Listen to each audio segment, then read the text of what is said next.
Biblia inasema sisi ni wa uzao wa uteule. Sisi ni wa milki ya Mungu. Bwana Yesu asifiwe. Bwana Yesu asifiwe. Haleluya. Ndani ya moshi.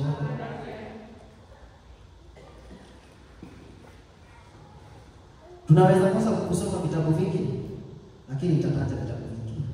Bwana Yesu asifiwe. Mpaka kwanza tuone neno la Mungu katika kitabu cha Wafalme wa kwanza. Wafalme wa pili.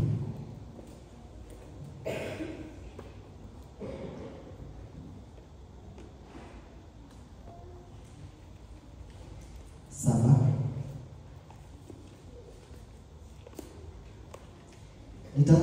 Inafaa nianzie hapo moja, lakini waache nisome tatu. Hii ni habari mwaje kusikia, lakini nataka tuone kile Mungu anataka wetu. Biblia inasema hivi, nitasoma. Basi palikuwapo watu wanne wenye ukoma penye lango la mji. Wakasemezana, mbona tunakaa hapa hata tufe? Tukisema tutaingia mjini mna njaa, nasi tutakufa huko. Nasi tukikaa hapa tutakufa vile vile. Haya, twende tukaliendee jeshi la Washari. Wakituhifadhi hai tuishi, wakituua tutakufa tu. Tano. Basi wakaondoka kabla ya mapambazuko ili waende mpaka kituo cha Washari. Na walipofika mwanzo wa kimo cha Washari, kumbe hapana mtu, kwa maana Bwana alikuwa amewasikizisha Washari kishindo cha miendo ya magari na kishindo cha farasi, kama kishindo cha jeshi kubwa. Wakaambiana, tazama, mfalme wa Israeli amewaajiri wafalme wa Hiti na wafalme wa Misri waje kupigana nasi. Bwana Yesu asifiwe. Watu hawa Biblia inaongea kuhusu hapo, ukisoma kuanzia 7:1 hapo juu. Haleluya. Ninakuwa na weakness moja. I have one weakness. Transfer mawazo yako kutoka kwangu nishajua. Haleluya. Sasa hiyo ndio weakness yangu. Kwa hivyo ninaweza kuongelesha ili unifuate. Haleluya. Ukisoma hapo juu Biblia inasema palikuwa ni wakati wa njaa, ambapo ilikuwa ni shida kubwa katika nchi hiyo. Kiwango kwamba kulikuwa hata hapo juu kisoma unapata kwamba hata njiwa walimwavia njiwa ya kaliwa pamoja na punda, vichwa vya punda, kwa sababu ilikuwa ni shida na kulikuwa na njaa. Ukisoma hapa kukawa na mtu mmoja aliyesema ya kwamba kesho panapo wakati kama huu vibabu, akaleta matumaini ya kwamba unga iliyokuwa imetoka pesa nyingi itatoka pesa kidogo. Lakini kwa kutokuamini kwa huyu jamaa, Biblia inasema akamwambia ya kwamba wewe utaona lakini hautafanya nini? Hautakula. Bwana Yesu asifiwe. Sikukuwa kwa neno hilo la kuona na kutokula, lakini nilikuwa naongelea majamaa wanne. Majamaa wanne. Sijui nani hapa anayejua mtu ambaye na mtu wa ukoma. Kuna mtu ambaye na mtu ambaye amegonjeka ugonjwa wa ukoma. Kuna mmoja. Mimi na bahatika ni mwayo. Mtu wa ukoma anakatika kidole moja hivi. Vidole vinakatika kimoja vya miguu. Anabaki tu kama Mungu anabaki kama kafimbo. Unaona kafimbo kanakaa hivi. Kama ni rungu, inakaa kama rungu. Kumbe fimbo ni ile nyingine ya kwenda ile. Lakini tunakaa kama rungu. Sasa Biblia inasema watu hapo walikaa wakazungumzana na jamaa wanne. Hebu nipate watu wengi hapa. Je, ni wapi?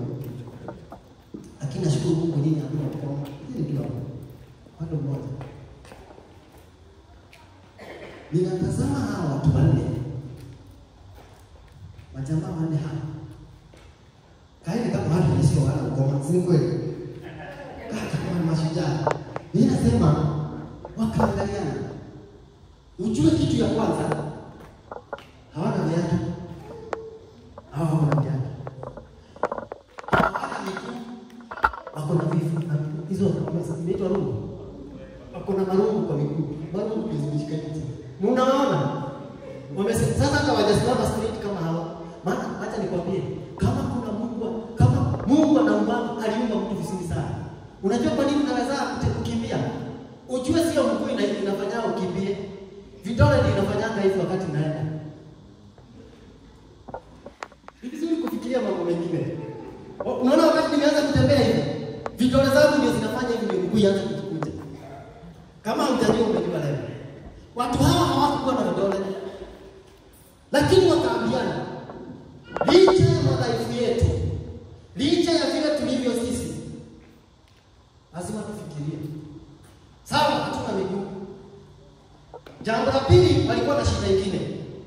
Walikuwa na njaa. Sijui kama wewe unajua njaa ni. Unajua sisi hatujui njaa ni nini? Sisi tunakuwa entertain appetite. Ati niko na njaa ya chips.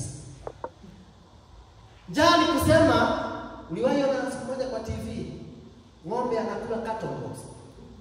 Kenya hii, ukisikia kitu kama hicho, kulikuwa na njaa sana, walikula cattle box. Kwa sababu hakuna kitu kingine hapo. Majamaa wakakaa hivi, hawa wanaonekana strong. Mimi naona hawa wamepikiwa asubuhi chai. Wako strong sana. Wale walikaa wadhaifu. Hawana miguu. Wako tu hawana vidole. Lakini wakaambiana, licha ya tatizo zetu za kuwa sisi tunaumwa na hatuna miguu, kuna suluhisho, kuna kitu tunaweza kufanya. Maana udhaifu wetu tunaweza kuwa nao hivi tuonekana hivyo, lakini kuna kitu tunaweza kufanya. Wakaambiana, hawa Washami, twende tukule. Wakasema kama ni kukufa bado kifo kiko, sababu tuko na njaa na hatujui tutatoa wapi chakula. Kwa hivyo bado kukufa kama nini? Hata tukiwafuata Washami watuue, bado inaitwa kuku. Hakuna kukufa ile imekarangwa na kuchemsha. Si kukufa ni kukufa. Wakaamua. Mimi naona majamaa wadhaifu, lakini ndani yao wanatiana moyo. Wanaanza twende.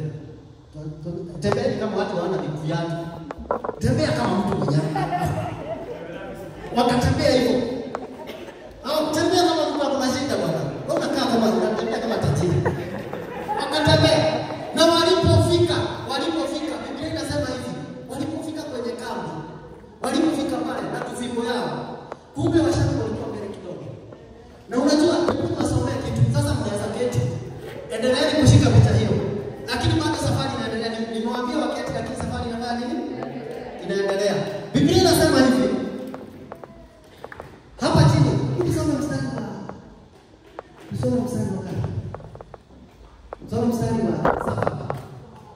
Wasaka inasema, kwa hiyo wakaondoka, wakakimbia kungali giza bado, wakaziacha hema. Tusome juu kidogo, tuanzie mstari wa 5. Basi wakaondoka kabla ya mapambazuko. Nani hawa wanaondoka? Ni hawa watu wenye hawana miguu, wenye ukoma. Haya, Biblia inasema wakaondoka kabla ya mapambazuko. Kwa hivyo haikuwa asubuhi. Ilikuwa kama masaa 9 hivi. Na unajua inaonekana hao watu walifanya uamuzi kuanzia jana.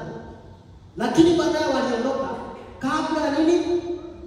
Ya mapambazuko. Nifuate vizuri mpendo. Ya mapambazuko.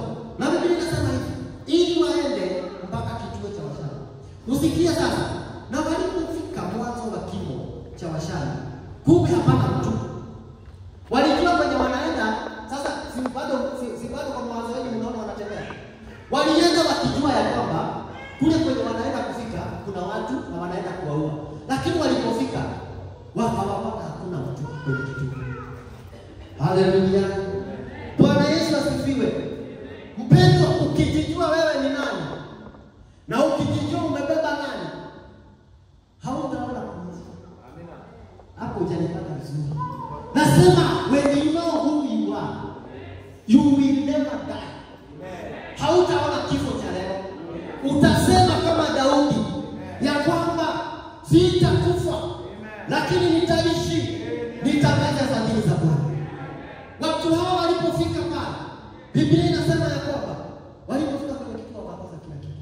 Wakakosa watu. Na wakati wanafika pale, ukisoma hii kienda nyumbani uendelee kusoma sawa? Inasema hivi, walipofika pale, kumbe bado wakiendelea kufika hapo, Washami wamesonga mbele wakitoroka.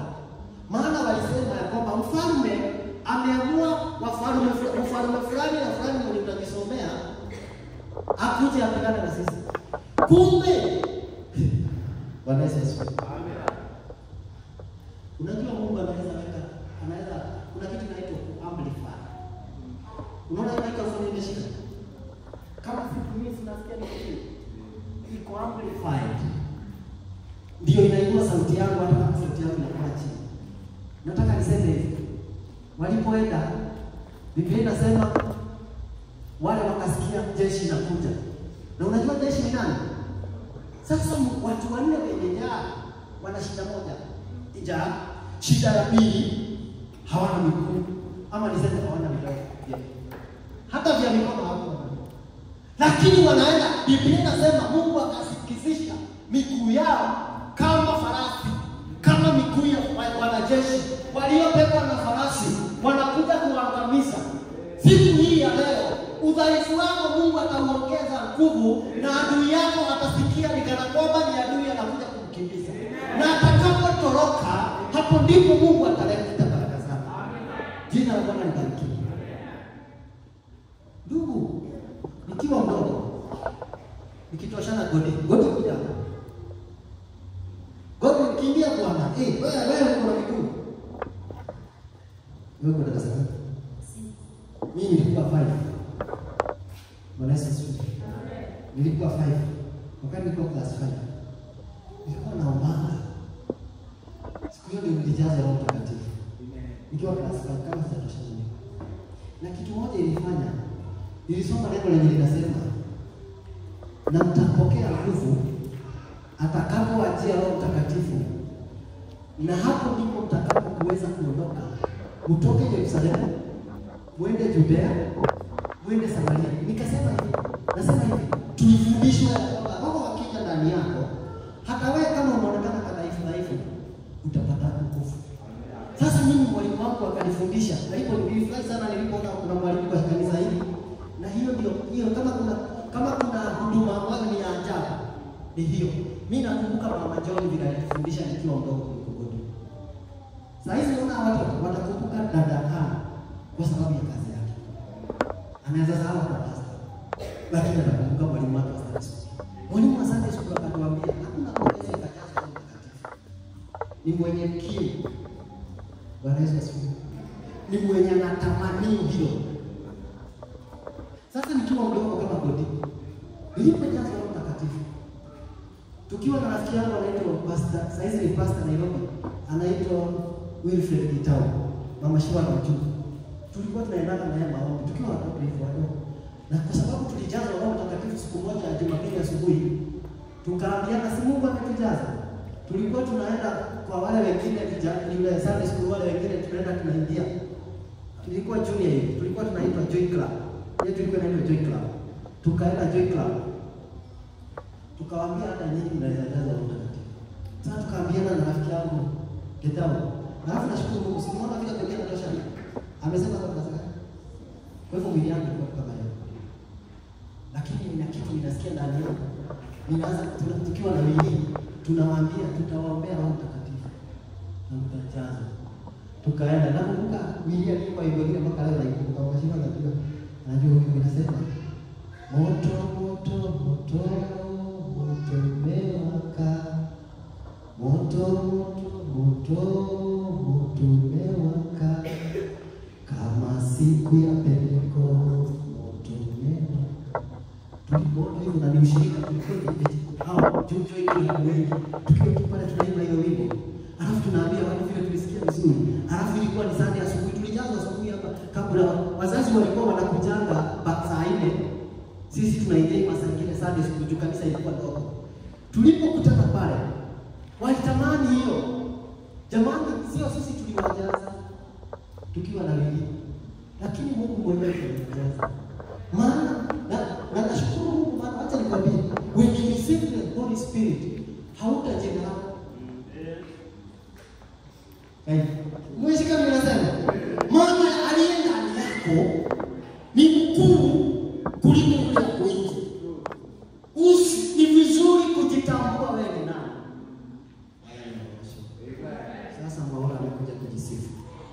Sijikuji kujisifu na elimu hapo, lakini ninaongea kile Mungu alinifanyia. Na anaweza kufanyia mtu yote. Na anaweza kubadilisha maisha yetu. Huyo Roho ndiye alinisaidia kufika hapa leo. Amen. Nataka niseme nini? Siku moja ukisoma katika kitabu cha Samueli, nilisema nitataja vitabu vingine.